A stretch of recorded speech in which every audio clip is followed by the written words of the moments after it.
물론 이제 지금 그 탄핵 인용이 좀 높습니다. 여론조사를 보면은 좀 높긴 하지만 그래도 반대하는 여론도 상당한 있지 않습니까? 그렇습니다. 그러면 이제 자칫 잘못하면 국민의 분열도 생길 수 있고 그 다음에 문제가 생길 수 있기 심각합니다. 때문에 심각한 문제가 생길 수 있기 때문에 재판부에서도 좀 정치적 계산을 하지 않을 수 없다고 봐집니다. 더한우 기자가 서울일보 일면에 소식을 전해왔는데 네. 어떤 내용입니까? 네. 헌법재판소가 임기 만료를 앞둔 문영배 이미선 재판관의 퇴임일인 이달 18일까지 윤석열 대통령에 대한 탄핵 여부를 결정하지 못한 채 선고를 미룰 가능성이 제기된다고 전했습니다. 이게 지금 18일이면은 문영배 이미선 재판관이 좀 퇴임을 하려고 하죠? 네. 이때 그 두 재판관이 지금 어떻게 분리되어 있습니까? 진보 성향으로 분리되어 있지 않습니까? 맞습니다. 지금 계속 진보 성향 쪽으로 분리가 되어 있습니다. 그렇죠. 확연하게요. 예, 네. 예. 근데 그렇다고 그러면 지금 만약에 18일까지 네. 윤석열 대통령 탄핵 여부를 결정 못 짓고 이게 지나가서 문영배 이미선 재판관이 퇴임을 한다고 그러면은 이래서 지금 더불어민주당에서 지금 막 입에 거품을 불고 난리치고 있죠? 그렇죠. 예, 그렇습니다. 예, 계속 한번 보겠습니다. 네. 이 경우 헌재 재판부는 6인 체제로 축소되기 때문에 정족수 문제 등으로 선고가 이뤄질 수 있느냐에 대한 논란이 겹쳐 선고 기일이 더욱 늦춰질 수밖에 없다는 관측이 나온다고 전했습니다. 자, 이 경우에요. 의사를 진행하고 결정하는 데 있어서 필요한 최소한의 출석 인원을 말하는데요. 예, 예. 현재 재판부는 6인 체제로 축소되어 있잖아요.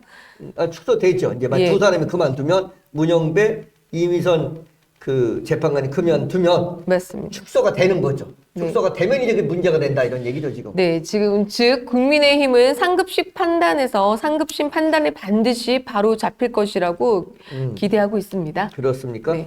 그- 법조계 등에 따르면 두 재판관이 앞서 뚜렷한 진보 성향의 정치 판결 논란에 노출된 바 있는 만큼 정치적 부담을 내려놓기 위해 임기 만료일까지 윤 대통령에 대한 선고를 의도적으로 지연하고 있는 것이 아니냐는 일각의 의구심도 있다고 전했습니다.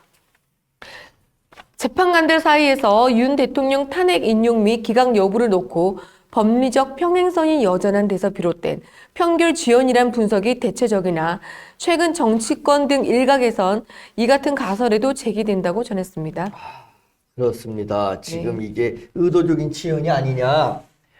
지금 아직까지 지금 이제 9분이죠 지금. 네, 9 9명이죠. 분의 그 헌법재판관이 아직 어떤 결론을 내리지 못한 것으로 보고 있습니다. 뭐 한간에 얘기하면 5대 3이다. 뭐 이렇게들 막 얘기들 하고 있는데 아직 결론을 못 내리고 있죠. 네, 이번 네. 주 수요일쯤이면 나지 않을까 싶은데요. 이번 주 수요일 날 난지 않을까라고 그렇게 저기를 하고 수요일까지 있는데 보고 있습니다. 예, 그렇게 네. 지금 이제 말들을 하고 있는데 그렇죠. 지금 여기 기사를 보면은 네. 지금 문영배 이미선 재판관 퇴임일이 18일인데 18일까지도 나지 않을 가능성이 있다라고 이렇게 지금 얘기하고 있다고 하는데 네. 우리 저기 그 최수진 앵커가 보시기에는 어떻습니까? 수요일 날쯤은 뭐 날 것 같습니까? 지금 자꾸 지연되고 있는 이 정치적 시국에서요. 예. 아무래도 실질적으로 이제 지연되면 더 이상 이제 국민들의 보는 의구심이 더 늘어나지 않을까 싶은데, 의구심. 예. 알겠습니다. 빨리 결정돼야 할 사안입니다. 예, 그렇습니다. 국민들은 지금 어렵고 힘든 그런 상황에 있습니다. 우리 정치권에서 또 우리 사법부에서 현명하고 올바른 판단을 내려주셔서 그래서 그 서민들이 잘 살 수 있는 그런 나라가 곧 됐으면 좋겠습니다. 계속 네. 보겠습니다. 여권 관계자는 서울일보의 문영배 이미선 재판관은 윤석열 대통령 탄핵 심판 변론 준비 기일부터 절차적 평양성이 지연된 인물들로 각종 논란에 휩싸인 바 있다고 전하고 있습니다.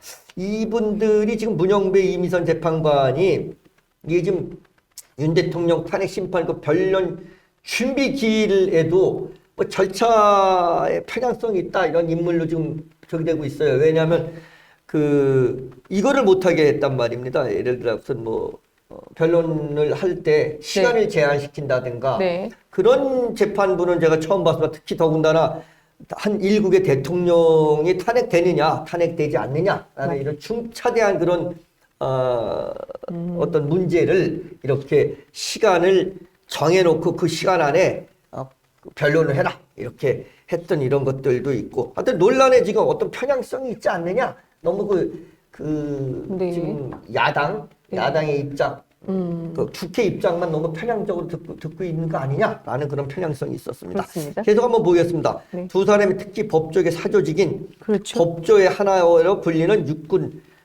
불리는 우리법 연구회 출신으로 좌편향이 뚜렷한 인사들이라고 알려지고 있습니다. 변론 준비 기일부터 검찰 수사 자료를 증거로 채택하거나 변론 기일을 일괄 지정하는 등 누가 봐도 편향성 행보를 보였다고 지적합니다. 우리법 연구회가 뭡니까? 네, 저도 이걸 한번 알아봤는데요. 예. 우리법 연구회는요, 예. 일반 법관들의 공개적인 모임을 말합니다. 영구적인 모임이고요. 연구하는 모임이지만 6.25 선언 후에도 제5공화국에 발생한 수뇌부가 유임되어 1989년에 창립된 법관들의 공개적인 연구 모임이라고 보시면 되겠습니다. 여기가 뭐 우리가 보니까는 이 우리법 연구회가 좀 보수 진영 좀 성향을 띱니까? 아니면 진보적인 성향을 띠고 있습니까? 굉장히 진보적인 성향을 띠고 있다고 봐야 되겠죠. 예, 네. 그렇습니다. 그래서 오죽하면 이걸 법조계 하나회라고 우리가 이렇게 불린다고 하고 있습니다. 예, 같은 어떤 우리가 지금 뭐 변론 기일 같은 것들도 일괄적으로 지금 지정하는 이런 것들을 봤을 때 좀 편향적이지 않냐 이렇게 지금 봐지고 있는 것이 분명합니다. 이래서 아마 지금 여권에서 윤석열 대통령 그 변론일 측에서는 문영배 이미선 재판관이 네. 그 퇴임하는 18일 이후에 선고가 이루어져야 되지 않느냐 은근히 지금 바라고 있고 네. 또 야권에서는 아니다. 그 이전에 빨리 선거가 돼야 되지 않느냐 이렇게 그렇게 지금 보고 있는 겁니다. 그러면서 이 두 사람이 이후 개인 사생활 이슈부터 거액 주식 투자 논란이 노출되며 형사 고발까지 된 상태이다 보니 국론 분열에 준하는 윤 대통령 사건 선고하는데 부담을 느낄 수 있다고 전했습니다. 아니 이 두 재판관이 지금 뭐 개인 사생활이 이슈가 됐습니까? 네, 이슈가 된 것으로 보여지고 있습니다. 예. 뭐 보니까 거액 여기 보니까 거액 투자를 했다고 하는데 누가 뭐 와이프들이 한 겁니까? 아니면 본인들이 한 건 아니겠죠. 아무래도 헌법재판관들이 한 건. 아유, 그럼요. 그렇게 봐야 되겠죠. 뭐 거액 그 주식 투자도 있어가지고 네. 논란이 돼서 지금 형사 고발까지 된 그런 상태라고 하니까 참, 뭐 어쨌든 개인 사생활인데 말이죠. 이제 그렇다고 사생활까지 하더라도 이 네. 헌법재판관 물론 뭐 헌법재판관이 그 공정한 어떤 판결을 위해서 그래도 좀 흠결이 없어야 되지 않나 하는 생각이 듭니다. 뭐 사생활이긴 하지만 흠결이 있는 판사에게 내가 그 재판을 받는다고 하면 누가 그걸 믿겠습니까? 일반 국민들이 그렇지 않겠습니까? 예, 네. 그렇습니다. 그래서 흠결이 좀 있는 것에 대한 그런 부담감을 좀 느끼고 있는 것 같습니다. 만약 두 재판관이 퇴임하기까지 윤 대통령 선거가 지연되면 당장 6인 체제에서 선거가 불가하다는 논란에 휩싸일 전망이라고 전하고 있습니다. 헌재법 제23조에 따르면 재판관 7명 이상이 출석으로 사건이 심리하도록 되어 있는 만큼 윤 대통령 사건에 대한 선고가 이루어질 경우 법정 논쟁이 재점화할 수 있다고 전하며 선고 형평성이나 정당성 훼손도 불가피하다고 밝혔습니다. 이게 참 딜레마입니다. 이게 18일 날 그 헌법재판관 문영배 이미선 재판관이 이제 임기가 만료돼서 네. 이제 퇴임을 하게 되면 네. 그러면은 지금 이제 9분에서 2분이 나가시면 이제 6분이 남는데 네. 그 헌법재판소 법에 의하면 그 23조에 따르면 재판관이 7명 이상이 꼭 출석을 해서 사건을 심리하도록 법으로 정해져 있는데 이 2분이 나가면 6명밖에 안 된다라는 얘기죠. 네, 원래는요, 헌법에 따르면 헌법재판소는 9명의 재판관으로 구성이 되어 있습니다. 재판관 7명이어야 재판이 가능하고요. 헌재법으로는 일시 효력 정지가 될 수도 있고요. 대통령 다만 국회에서 대통령 국회, 대법원장이 각각 3명이 지명이 되어 있고 이를 대통령이 임명을 합니다. 심판 정족수는 헌법재판소 법 제23조에 의해서 법률에 위헌 결정이 되고 탄핵 결정이 된다고 봐야 되겠습니다. 알겠습니다. 예, 우리 이제 최순희 앵커가 얘기했듯이 어쨌든 지금 현재 9분인데 2분이 지금 이제 임기가 만료돼 퇴임을 하게 되면 네. 이제 6명밖에 안 남는다는 얘기는 다시 말해서 7명이 돼야지만이 사건을 심리하도록 돼 있는 헌재법 23조에 위반된다 이런 얘기지 않습니까? 네. 지금, 이진숙 탄핵 심리가 지금 6명으로 진행되고 있지 않습니까? 원래는 재판관이 7명이야 재판이 가능합니다. 예. 네. 그렇게 지금 돼 있는데 그래서 부담이 느껴질 거고 이게 좀 정당성이나 형평성이 맞겠느냐 라는 그런 문제도 좀 제기되고 있다는 그렇죠. 얘기인데 그렇죠. 예. 재판관이 6명이 일상일 경우에는 찬성으로 결정을 하죠. 다반수로. 네, 그렇죠? 알겠습니다. 예. 예. 지금 어쨌든 뭐네 이게 6명이 네. 된 상태에서 이 기각이 되든 인용이 되든 논란이 있을 그런 가능성이 굉장히 높다는 얘기입니다. 맞습니다. 그렇습니까? 알겠습니다. 네. 아울러 두 재판관의 공백을 메울 대통령복 네. 신임 재판관 2명에 대한 선임 권한은 현재 한덕수 대통령 권한대행 국무총리가 쥐고 있어 거대 야당의 반발이 예상된다고 전했습니다. 이게 지금 두 분이 나가시면 이 두 분이 지금 대통령 몫이란 말입니다. 대통령 몫의 그 이제 네. 재판관 두 분을 더 이렇게 임명해야 되는데 그 임명을 지금 누가 하냐면 대통령 권한대행의 한덕수 국무총리가 갖고 있다는 얘기입니다. 그러니까는 그 야당에서는 한덕수 국무총리가 갖고 있는 이 권한대행이 갖고 있는데 여기서 만약에 두 사람이 저기 한다고 그러면 이거는 우리한테 불리한 거 아니냐? 야당 측에서 지금 주장하는 겁니다. 그래서 반발이 있다고 합니다. 지금 그래서 더불어민주당은 무슨 얘기를 지금 하고 있습니까? 이미 더불어민주당에서는 이 같은 가능성을 우려해 한 대행 재탄핵을 염두에 두고 있는 것으로 전해진다며 국회 추천 몫이자 민주당이 임명을 촉구하고 있는 마은혁 헌법재판관 후보자가 임명이 되더라도 한 대행 추천목 2명이 헌재 재판부에 합류하게 되면 윤 대통령 파면을 담보하기 어려워지기 때문이라고 밝혔습니다. 예. 심지어 야당 초선 의원 그룹인 더민초는 국무위원 줄 탄핵까지 시사한 상황이라며 행정부, 거부권 등 고유 권한을 전면 무력화시켜 마 후보자 임명 등을 관철한다는 보관이라고 전했습니다. 예, 그렇습니다. 이게 지금 민주당의 입장에서는 현재 지금 아까도 말씀드렸던 우리 문영배 이미선 재판관이 퇴진하기 전 18일, 네, 맞습니다. 4월 18일 이전에 마은혁 헌법재판관 후보자를 빨리 임명하고 빨리 임명한 상태에서 그 재판이 진행이 되면은 윤석열 대통령 탄핵 인용이 확실하다 이렇게 지금 보고 있는 겁니다. 그렇게 보고 있고요. 예, 그래서 지금 예. 마은혁 헌법재판관 후보자를 지금 예. 임명하지 않았던 우리 한덕수 국무총리를 탄핵시켰고, 그렇죠. 그다음에 네. 이번에 다시 이제 돌아왔는데 네. 이번에 더 이거를 하지 않으면 재탄핵 시키겠다. 뭐 이렇게까지 지금 강수를 좀 두고 있습니다. 그렇게 나오고 있습니다. 예, 맞습니다. 그렇게 두고 있습니다. 네. 예, 개정안 좀 한번 보시죠. 네, 또 나아가서는 내각 줄탄핵으로 국무회의 의결 종족수를 깨뜨려 우원식 국회의장이 국회 입법안 등에 대한 최종 결정권을 쥐게 한다는 구상이기도 하다고 전했습니다. 예. 헌재 재판소 심판을 180일 내에 마무리해야 하므로 아마도 내년 6월 초까지는 탄핵안 인용 여부를 결론짓게 한다고 합니다. 이게 지금 이게 무슨 얘기냐면 네.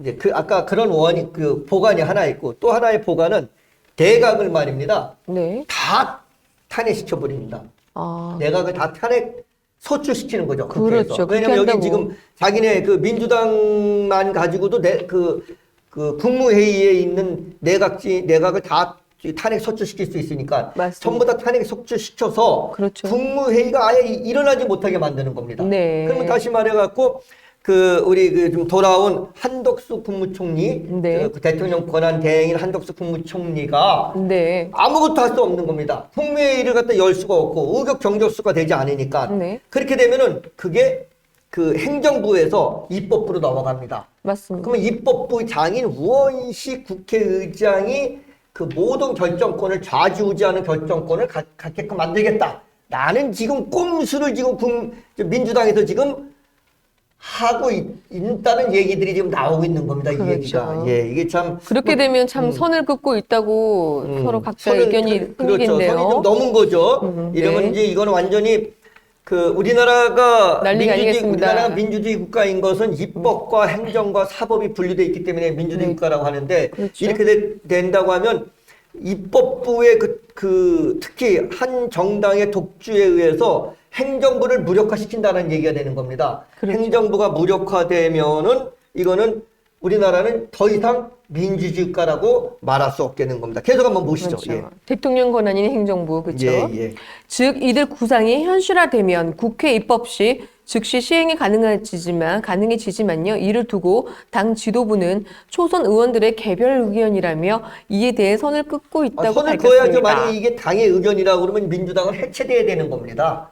아까 말씀드렸지 이게 예. 만약에 당의 의견이라고 하면 민주당은 더 이상의 민주주의를 해나가는 그런 당이 아닌 겁니다. 그렇게 봐야 되겠습니다. 그렇죠. 네. 예. 결국 헌재의 선고 자구 우면으로 전국은 더욱 깊은 혼돈으로 빠져들고 있다는 지적이 나온다고 전했습니다.